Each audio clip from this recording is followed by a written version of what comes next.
के ऊपर पड़ता है। तो ऐसी स्थिति में क्या है कि अगर वो सारे झूठे केस उनको क्वैश कराने के लिए वो हाई कोर्ट जाते हैं और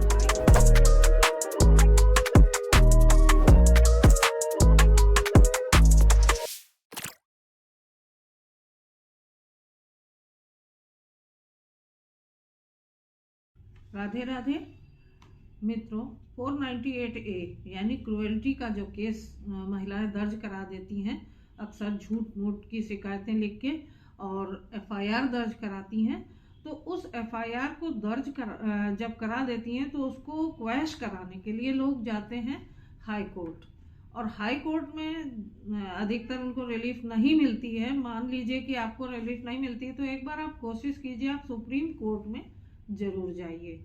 और सुप्रीम कोर्ट में जाने में देखा गया है कि अक्सर लोगों को इस FIR को क्वैश कराने के लिए उनको रिलीफ मिल जाती है और FIR क्वैश हो जाती है और इस तरीके से उनकी पिटीशन सुप्रीम कोर्ट में जाके एक्सेप्ट होती है। मतलब कि यहाँ से नीचे से आपको राहत नहीं मिल रही तो आप एक बार हिम्मत करके सुप्रीम कोर्ट तक जरूर जाइए, क्योंकि लोग हाई कोर्ट तक जाने में ही हार जाते हैं और बहुत ज़्यादा फाइनेंशियली या फिर दौड़ भाग जो ज़्यादा हो जाती है, तो इस वजह से लोग निचली अदालतों में ट्रायल में ही कोशिश करते रहते हैं और ना जाने कितना समय बर्बाद हो जाता है, 7 साल 8 साल 10 साल।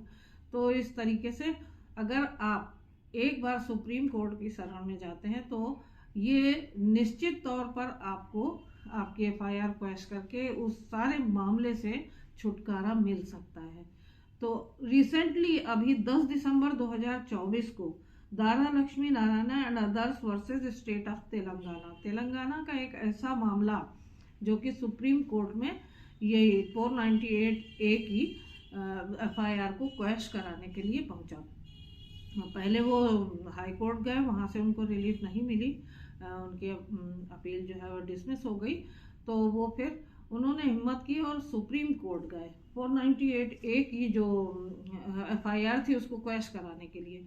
तो जब सुप्रीम कोर्ट गए तो सुप्रीम कोर्ट ने बहुत ही ध्यानपूर्वक इस पर अपना जजमेंट दिया और ये जजमेंट एक लैंडमार्क जजमेंट है जिससे कि बहुत सारे पीड़ित पतियों को राहत मिलने वाली है 498A से। तो वहाँ पर जाकर इनकी जो पिटीशन थी वो एक्सेप्ट हुई और FIR क्वैश हो गई और सारे मामले से उन्हें छुट्टी मिल गई। इसके अलावा इस केस से 498A के अलावा 125DB और भी डाइवोर्स के जितने भी जो भी केसेस आपके ऊपर चल रहे हैं उन सब का भी इसमें डिटेल है और मैं इसका डिस्क्रिप्शन बॉक्स में लिंक दे दूंगी आपको। तो ये बहुत सारी चीज़ों से आपको जितने केसेस हैं उसमें राहत दे सकता है ये जजमेंट और बहुत ही लैंडमार्क जजमेंट है। तो इसके अंतर्गत महिला ने जो अपने पति के खिलाफ तब 498A की शिकायत दर्ज कराई जब उसने उसको डाइवोर्स का केस फाइल किया। तो जब पति ने डाइवोर्स का केस फाइल किया तो महिला ने 498A की शिकायत दर्ज की। अब असलियत में होता ये है कि अक्सर महिलाएं जाकर अपने मायके में बैठ जाती हैं, घर से चली जाती हैं, कहीं भी चली जाती हैं, उसके बाद वापस आने के नाम पे वो तैयार नहीं होती। ऐसी स्थिति में अगर आप कोई एक्शन लेते हैं तो उसके बदले में महिलाएं बहुत सारे केसेस आपके ऊपर डाल देती हैं, हमेशा यही होता है और इसी तरीके से केस शुरू हो जाते हैं। तो और बहुत सारे केस पति के ऊपर पड़ने लगते हैं। तो ऐसी स्थिति में क्या है कि अगर वो सारे झूठे केस उनको क्वैश कराने के लिए वो हाई कोर्ट जाते हैं और हाई कोर्ट में अगर वो FIR जो क्वैश नहीं होती है तो सुप्रीम कोर्ट जाना भी चाहिए। मेरी समझ से जब से ये जजमेंट आ गया है तो ये मतलब बहुत सारे केसेस ऐसे और भी हैं जो कि वहाँ पर जाकर ये FIRs क्वैश हुई हैं। तो इसमें महिला ने क्या किया था कि जब पति ने डाइवोर्स का केस डाल दिया तब उसने उठा के 498A की शिकायत दर्ज करा दी, FIR करवा दी और इसके अलावा तमाम सारी धाराएं लगवा दी। तो सुप्रीम कोर्ट ने कहा कि जब आपके ऊपर पति ने आपको डाइवोर्स की नोटिस भेजी तब आपने 498A की इस तरीके से FIR दर्ज करवाई। उसके पहले आप अपने परिवार में रह रही थी, अपने मायके में रह रही थी, तब तक आपने कोई FIR दर्ज नहीं करवाई, तो उसके नोटिस भेजने के बाद ये करवाई। तो ये इसमें FIR दर्ज कराने की टाइमिंग, इसको लेकर ऑनरेबल सुप्रीम कोर्ट ने इस पे बहुत ही अच्छी गाइडलाइन दी है कि इसको भी, टाइमिंग को भी देखा जाएगा। 498A की टाइमिंग जो होती है वो बहुत इम्पॉर्टेंट है। और दूसरी बात कि उसने, महिला ने पति के तमाम उन रिश्तेदारों को भी शामिल कर दिया FIR में जो कि उसके साथ रहते ही नहीं थे। तो ऑनरेबल सुप्रीम कोर्ट का यहाँ पर कहना है कि महिला केवल उन्हीं के खिलाफ FIR दर्ज करा सकती है जो पति के साथ रहते हों। ये पता चला कि भाई बहन दूसरे शहर में रह रहे हैं, वहीं पढ़ाई कर रहे हैं, और आपने FIR में उनका भी नाम डाल दिया। जब और माता पिता कहीं रह रहे हैं, आप कहीं रह रहे हैं, जॉब कर रहे हैं, जैसे अभी अतुल सुभाष के केस में हुआ था कि माता पिता जो हैं वो बिहार में समस्तीपुर में रह रहे थे, और उसने, पत्नी ने जौनपुर में उनके खिलाफ FIR दर्ज करा दी। तो ये कैसे संभव है? ऑनरेबल सुप्रीम कोर्ट का कहना है कि जब जो लोग दूर रह रहे हैं वो आपके साथ 498A कैसे कर सकते हैं, यानी आपके साथ क्रुएल्टी कैसे हो सकती है उनके द्वारा, जबकि वो आपके साथ रहते ही नहीं है।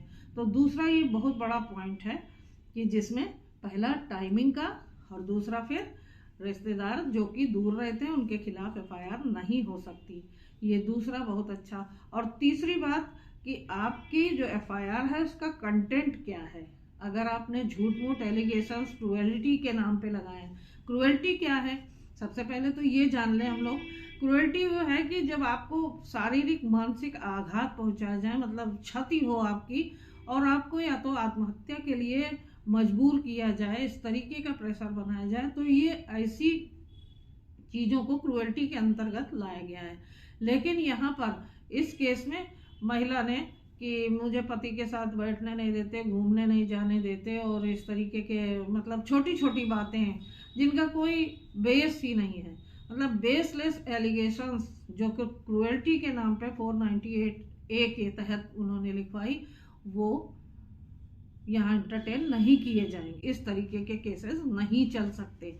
तो ये फिर अंततः ये तीनों चीज़ें, टाइमिंग की, और दूसरे जो दूर रहते रिश्तेदार नातेदार उनके खिलाफ भी नहीं कर सकते, और तीसरे क्रुएल्टी जो परिभाषा, कानून की परिभाषा के अंतर्गत जो क्रुएल्टी है उसमें अगर आपका केस नहीं आता है तो आपकी FIR पे केस नहीं चलेगा और आपकी FIR क्वैश हो जाएगी।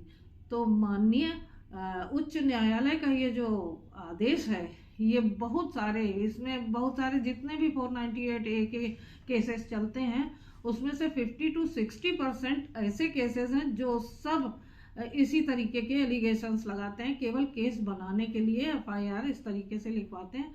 तो अब उन सबको बहुत राहत मिलेगी, क्योंकि ऑनरेबल सुप्रीम कोर्ट का ये जो जजमेंट है ये तो फाइनल वर्डिक्ट है। अब इसके आगे तो कोई कुछ कर नहीं सकता। तो ऐसी स्थिति में ये एक बहुत बड़ी राहत है उन लोगों के लिए जिनके खिलाफ झूठी FIR 498A के अंतर्गत लिखवाई गई है। तो इसके अलावा आपके केस में बहुत सारी जो धाराएं लगाई गई, 125 DV, इसके अलावा डाइवोर्स, 5 केसेस चलाने के उद्देश्य से जो डाली जाती हैं, उन सब में बहुत बड़ी राहत लेके सुप्रीम कोर्ट का ये जजमेंट आया है। आज के वीडियो के लिए बस इतना ही। और 125 के ऊपर ऑनरेबल सुप्रीम कोर्ट का क्या ऑर्डर है ये मैं आपको अगले वीडियो में बताऊंगी। अब तब तक के लिए राधे राधे।